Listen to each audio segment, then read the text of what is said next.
Hello everyone, so for today's video I've got another weight loss diary for you. So I will do an update, and then I have just something that I briefly wanted to talk to you about, which I think has definitely helped me out even more sort of throughout this process. So I'll start off by kind of telling you how last week went. If you follow me on Snapchat, you already know if I lost weight and obviously how much as well. So I have still been keeping track of everything that I've been eating, and this is 100% the best thing that I do, and I have still been keeping very thorough track of it on my phone as well. The thing that I love about doing it on my phone is that because like I said, I don't carry this around with me, and if I'm busy I can just fill this in like the day after, because it's all saved on my phone on my FitnessPal app. So I don't put as much pressure on myself to fill this in, but as soon as I finished a meal, I have to fill it in on my phone. I'll start off by giving you a little update on my weight. My start weight was 13 stone, 4 pounds and 4 ounces, which was on the 4th of September. On the 10th of September last week, I was 13 stone, 1 pound and 8 ounce.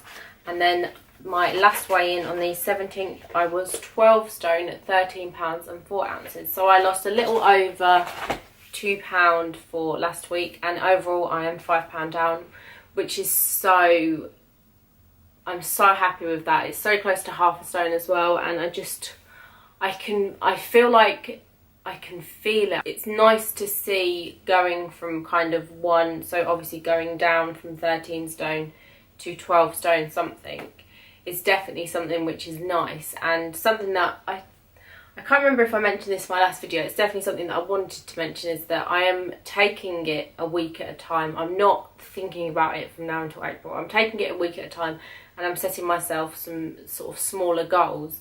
And the first goal that I want to achieve is to go from being in the obese category, BMI wise, into the overweight category. I've been keeping track as well on the My Weight app. I am still in the obese category, but my BMI has gone down by 0.8, which is obviously amazing. I think that maybe after another stone, hopefully, I will be in the overweight category instead of the obese category, which would be kind of my first goal, and then obviously I can set myself another goal.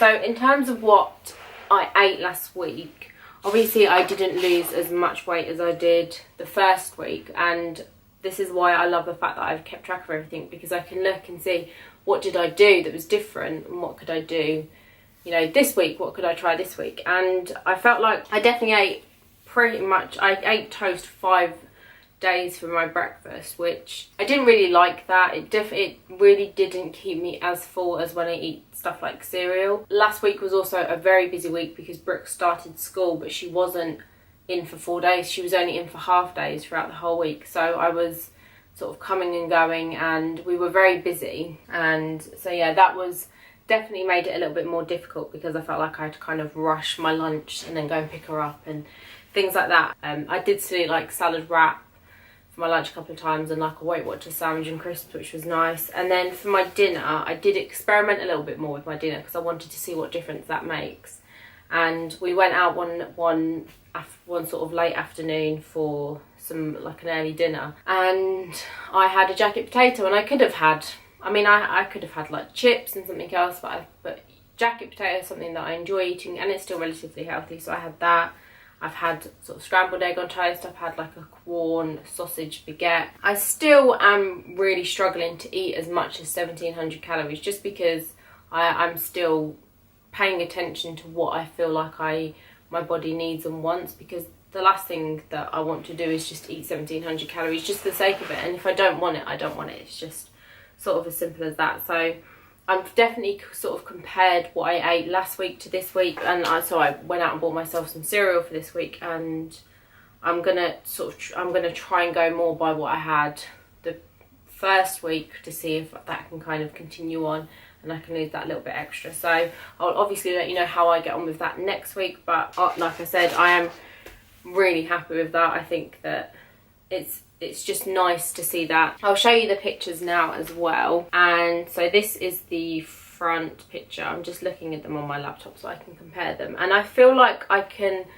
I'm trying so hard to take them in the same angle and everything, because I feel like if I see a difference, I want it to be a genuine difference. And I really feel like, especially with the front picture, I do see more of a difference than the first one. And this is why I like the fact that I always have that first picture. I just feel like my stomach doesn't look as round. And it's definitely something that I've felt over the last couple of weeks. I used to feel like I was very, like, almost wobbly. Like when I walked, I just felt like, you know, there was this jiggle, and I didn't like it. It made me feel really self-conscious. I constantly found myself wanting to wear like baggy clothes to hide it, whereas last week I wasn't as bothered. I wore like a tight pair of jeans and, you know, a fairly tight top, and I didn't feel like I had, like, my stomach was all jiggly and things like that. And I feel like looking at the picture, I can see more of a difference. It's not a huge difference, but seeing what 2 weeks can do has made me so excited to think, well, what about in like a month's time? What about in 2 months' time? To see them two pictures next to each other is just, I'm so excited for that. And I can't wait to be able, because I've never ever, anytime I've lost weight, I've never taken pictures. And I feel like that's one thing that I've always regretted, because if I could see a picture of myself then compared to, you know, after I've lost the weight, I just feel like that's the biggest motivation. And I'd want to frame them, put them up on the wall so that I can see it. But yeah, that's definitely how I feel. The side picture, so this is a side picture. Again, I feel like my stomach doesn't look as kind of rounded, but I think the side view, you can't really see a difference as much. But again, I'm happy with that. I don't think that I look any worse. I'm happy. And then the back picture, the one thing that I noticed immediately was, because obviously I'm wearing the same clothes, is I feel like my shorts look a lot baggier. They're not tight fitting, whereas in the first picture they were very kind of tight, and then in the second picture you can kind of see that they're slightly baggier, which is again something which, you know, is really nice to see. And I can't wait for in a couple of months' time to see how them shorts look on me compared to when I first had them on.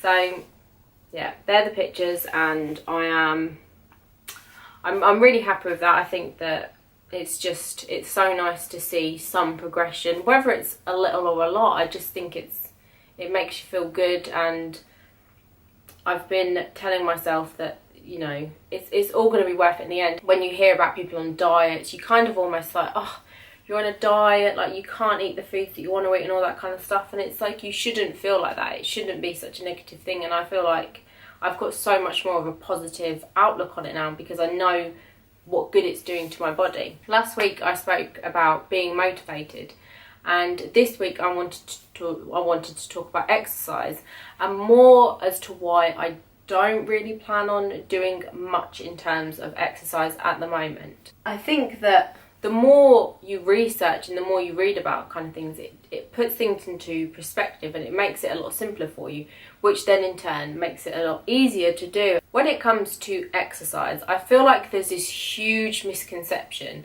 that if you do, you know, an hour of exercise every evening, whether it's like something like Zumba or going on a stepper, or, you know, going out for a long walk or even a jog or things like that, then you will lose weight quicker, or you don't have to diet as much. And this is something that I am guilty of. I have definitely tried in the past going on a stepper on like the Wii Fit, trying to lose weight and not really changing my diet as much, or thinking, you know, oh, I can have this chocolate bar or something, you know, it's not that many calories, and I'm sure I can go out for like a 10-minute walk and burn it off instantly, no problem whatsoever. So I started doing a little bit of more research into exercise and the benefits of exercise and things like that, and basically learned about the fact that everybody has a resting metabolic rate. And basically what this is calories that are burnt by you doing pretty much nothing.